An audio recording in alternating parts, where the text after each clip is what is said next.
Chhattisgarh BJP कार्य समिति की बैठक खत्म हो गई, लेकिन एक बयान अब भी सुर्खियों में है।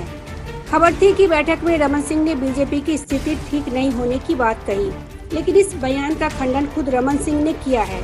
उनका कहना है कि गलत तरीके से खबर को छपवाने का कमाल कांग्रेस का हो सकता है। मेरा दावा है कि 2023 में बीजेपी की पूर्ण बहुमत से सरकार बनेगी। हमें वोट प्रतिशत 36 से बढ़ाकर 51% तक ले जाना होगा। वहीं प्रदेश अध्यक्ष साय ने भी कहा कि स्थिति ठीक नहीं होने की बात रमन सिंह ने नहीं की है। ये बात सही है कि 2023 में जीतने के लिए वोट प्रतिशत 51 तक ले जाना होगा। अब इस पे कांग्रेस की एंट्री होना लाजमी है। मंत्री रविंद्र चौबे ने बीजेपी और रमन सिंह पे तंज कसा है। उनका कहना है कि रमन सिंह ने वस्तु स्थिति को स्वीकार कर लिया है कि छत्तीसगढ़ में बीजेपी की हालत ठीक नहीं है। छत्तीसगढ़ में भाजपा की 3 बार सरकार भी उनकी बी टीम के कारण बनी, लेकिन अब बीजेपी कांग्रेस का मुकाबला नहीं कर सकती। दरअसल सोशल मीडिया में भाजपा के पूर्व मुख्यमंत्री का एक बयान जोर शोर से वायरल हो रहा है, जिसमें यह कहा गया है कि छत्तीसगढ़ में भाजपा की हालत खराब है। उन्होंने यह भी कहा कि जो 15 वर्ष भाजपा सत्ता में थी, दरअसल छोटे दलों के वोट के बंटवारे के कारण रही, जो अब अपनी प्रासंगिकता खो चुकी है। उनका इशारा बसपा और जनता कांग्रेस की ओर था। उनके इस बयान को लेकर सोशल मीडिया में जोर शोर से बहस चल रही है। इससे पहले किसी भाजपा नेता ने इस तरह की बातें नहीं की। स्वर्गीय युद्धवीर सिंह जुदेव ने भी यह कहा था कि भाजपा छत्तीसगढ़ियों की पार्टी नहीं है, लेकिन प्रदेश में पार्टी कमजोर होने की बात वे नकारते रहे थे।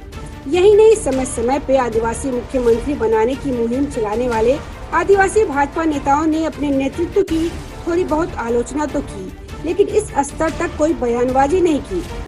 वायरल अखबार की कटिंग में कहा गया है कि भाजपा के राष्ट्रीय उपाध्यक्ष एवं भाजपा के पूर्व मुख्यमंत्री डॉक्टर रमन सिंह ने यह बयान पार्टी की बैठक में दिया है। डॉक्टर रमन सिंह ने कहा कि इस बार भाजपा कांग्रेस की सीधी टक्कर है और भाजपा को सरकार बनाने के लिए 51% वोट चाहिए, अन्यथा सरकार नहीं बनने वाली। उन्होंने यह भी कहा कि पिछले 3 बार से भाजपा ने इसलिए जीत दर्ज की क्योंकि छोटे राजनीतिक दलों के कारण वोट का बंटवारा होता था और भाजपा जीत जाती थी, लेकिन अभी के परिस्थिति में यह छोटे दल अपनी प्रासंगिकता खो चुकी है। अब सवाल यह उठता है कि आखिर डॉक्टर रमन सिंह ने ऐसा बयान क्यों दिया। अक्सर राजनीतिक दल अपनी हार सुनिश्चित जानते हुए भी अपनी और अपनी पार्टी की जीत का दावा तो करते ही हैं, लेकिन एकदम से यह कह देना कि पार्टी की स्थिति खराब है, यह उनकी पार्टी के लोगों के लिए भी बड़ी दुविधादायक बना दी है। पार्टी के बड़े नेता डॉक्टर रमन सिंह के इस बयान के सवाल पे बगले झांकने पे विवश हो गए हैं। डॉक्टर रमन सिंह के इस बयान पर उनके विरोधियों का दबी जुबान से कहना है कि चूंकि राष्ट्रीय नेतृत्व उन्हें किनारे लगाने में लगा है, ऐसे में उनका यह बयान अपनी पार्टी में ही खो चुकी अपनी आभा को वापस पाने की ओर कदम है, जबकि कुछ लोग उनके बयान को शाश्वत सत्य बता रहे हैं। कुछ लोगों का यह भी कहना है कि डॉक्टर रमन सिंह का आकलन एकदम सही है। हालांकि राजनीति में इस तरह से बयान देना उचित नहीं माना जाता। सबको पता है कि डॉक्टर रमन सिंह को 3 बार सत्ता में वापस लाने में किन लोगों की भूमिका रही। चौथी बार जब ऐसे लोग लगभग उनके साथ खड़े दिखने लगे तो उनकी करारी हार हो गई। यहाँ यह याद दिलाना जरूरी है कि छत्तीसगढ़ में कांग्रेस 15 साल भले सत्ता में न आ पाई हो, लेकिन उसकी सीट इतनी कम नहीं रही जितनी आज भाजपा की है।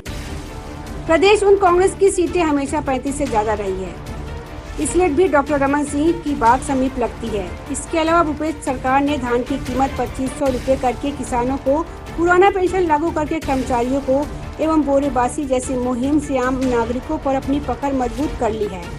हालांकि राजनीति हमेशा विकल्पहीनता की कृत्रिम अवधारणा को ध्वस्त करती है, लेकिन मुख्य विपक्षी भाजपा के पास भूपेश बघेल का फिलहाल कोई जवाब नहीं दिखाई देता। इसलिए लगता है कि डॉक्टर रमन ने तथ्यात्मक आकलन करके ही यह बयान दिया होगा, चाहे इसके पीछे उनका कुछ और भी उद्देश्य भले रहा हो। Bureau report, public news.